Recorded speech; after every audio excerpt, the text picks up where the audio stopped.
नमस्कार दोस्तों, मेरा नाम रमन है और आज की इस वीडियो में हम लोग डिस्कस करने जा रहे हैं विप्रो लिमिटेड के शेयर के बारे में। विप्रो इंडिया की एक बहुत बड़ी आईटी कंपनी है जो कि मार्केट कैप के हिसाब से currently fourth largest IT company है और करंटली इस शेयर का प्राइस 374 पर है।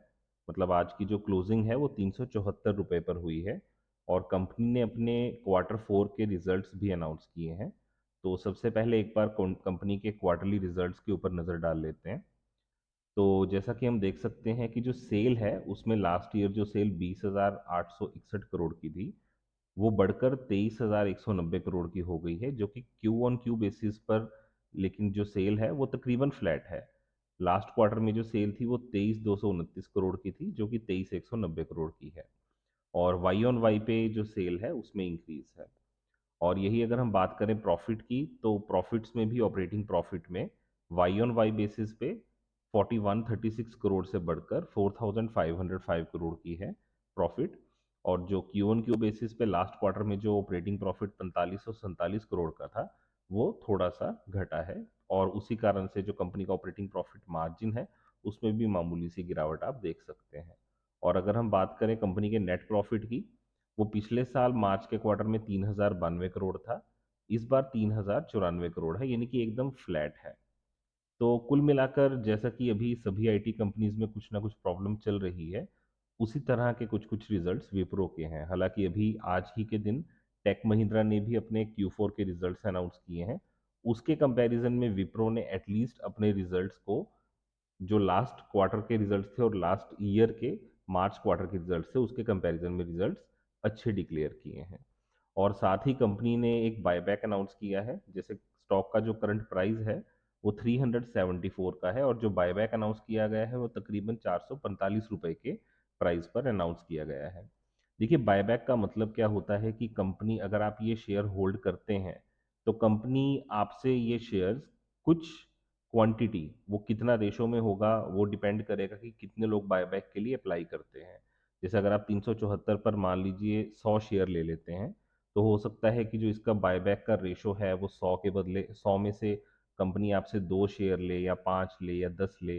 वो डिपेंड करता है कि कितने लोग बायबैक में अपने शेयर को कंपनी को टेंडर करते हैं, यानी कि बेचते हैं। तो देखिए, जैसा कि इस कंपनी के जो रिजल्ट्स हैं वो पिछले कुछ क्वार्टर से कॉन्टिन्यूसली एक ही रेंज में आ रहे हैं या थोड़े गिर ही रहे हैं, जिस कारण से जो कंपनी के स्टॉक प्राइस की वैल्यूएशन है वो भी धीरे धीरे घटकर अपने median price to earning ratio यानी 19 के आसपास ही ट्रेड कर रही है। तो अगर आप इस कंपनी को देखें, इस कंपनी की ग्रोथ को देखें, तो आप देखेंगे कि जो कंपनी की प्रॉफिट की ग्रोथ है वो वैसे ही हमेशा सिंगल डिजिट्स में ही है, यानी कि कंपनी के जो प्रॉफिट है उसकी ग्रोथ बहुत स्लो है। सिंगल डिजिट ग्रोथ में अगर आपको लगता है कि ये कंपनी आगे भी इससे बेहतर ग्रोथ कर सकती है, तो ही आपको इस कंपनी के अंदर इन्वेस्ट करना चाहिए। क्योंकि सिंगल डिजिट ग्रोथ का मतलब है कि कंपनी एक ऐसे लेवल पर पहुंच चुकी है जहां से इसके प्रॉफिट के अंदर बहुत अच्छी या तेजी से ग्रोथ नहीं आ पा रही है। इससे बेहतर आप L T I, Mindtree, Persistent Systems, Coforge या सोनाटा सॉफ्टवेयर जैसी कुछ स्मॉल और मीडियम आईटी कंपनीज में निवेश करने के बारे में सोच सकते हैं।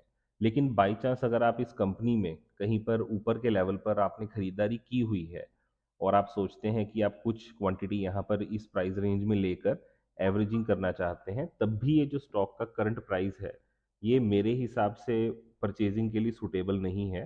हालांकि बायबैक की न्यूज़ के चलते हो सकता है कि इसमें थोड़ी सी प्राइस में उछाल आ जाए और ये स्टॉक का जो प्राइस है 374 से बढ़ता हुआ 400 450 की रेंज के बीच में चला जाए।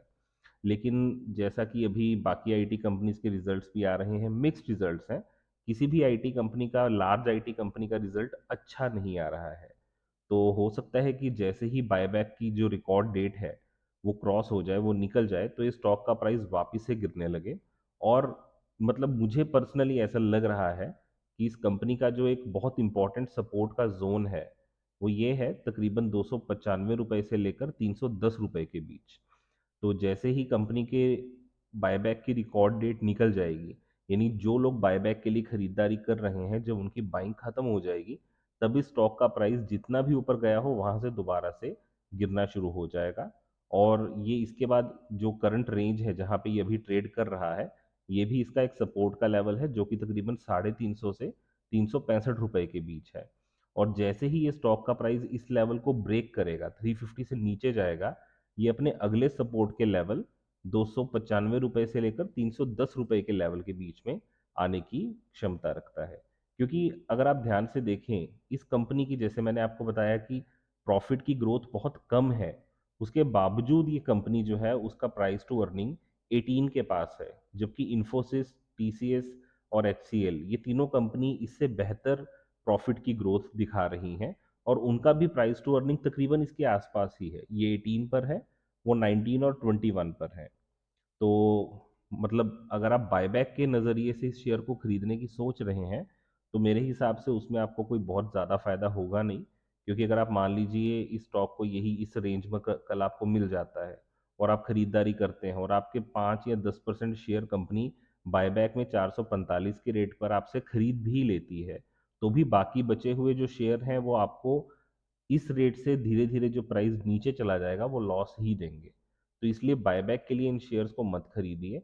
हाँ, अगर आपको विप्रो कंपनी में इन्वेस्ट करना है या आपने पहले कहीं ऊपर के लेवल पर इन्वेस्ट किया है, तो आप 295 रुपये से लेकर 310 रुपये का जो लेवल है, जो रेंज है, उसके ऊपर नज़र रख सकते हैं। वैसे अभी इस स्टॉक में उससे ज़्यादा गिरावट होने के चांसेस तो नहीं दिख रहे हैं, पर अगर मान लीजिए ये स्टॉक का प्राइस आगे जाकर निफ्टी में गिरावट होती है, ओवरऑल स्टॉक मार्केट के पूरे इंडेक्स में सभी शेयर्स में गिरावट होनी शुरू हो जाती है और आईटी के सेक्टर को लेकर और भी माहौल ख़राब होता है, बैड न्यूज़ आती है, तो हो सकता है कि 300 वाला जो अपना लेवल है 295 से 310 का, उसका भी ब्रेक डाउन दे दे, और उसके बाद ये स्टॉक उससे अगला जो इसका सपोर्ट का रेंज है तकरीबन 252 रुपये से लेके 260 रुपए का रेंज, उस रेंज तक भी गिर सकता है। मैं ऐसा बिल्कुल नहीं कह रहा हूं कि ये वहां तक गिरेगा, लेकिन मैं पर्सनली इस स्टॉक को 300 रुपए के, 295 से 310 रुपए के लेवल से पहले खरीदने की एडवाइस नहीं करूंगा, क्योंकि अगर आप इसको खरीदेंगे तो आप इसमें ट्रैप हो सकते हैं।